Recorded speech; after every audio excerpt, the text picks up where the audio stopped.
बात करबो राजधानी के रायपुर में विद्या मितानी और पुलिस के बीच जम के झड़प हुई और दोनों गतिले धक्का मुक्की हुई। ए दौरान मितानिन मन जम के नारेबाजी करीन। मितानिन मन बड़े संख्या में रैली निकाल के अपन एक सूत्रीय मांग ल लेके शिक्षा मंत्री के बंगला के घेराव करे जावत रही।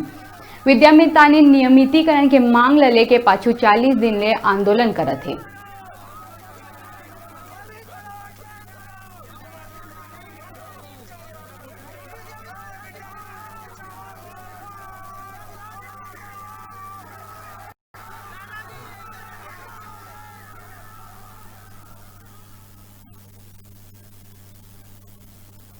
बेरा हो गए छोटे कुन ब्रेक के, तो आप मन बने रहा आप मन के अपन चैनल न्यूज़ 36 छत्तीसगढ़ की आवाज के साथ।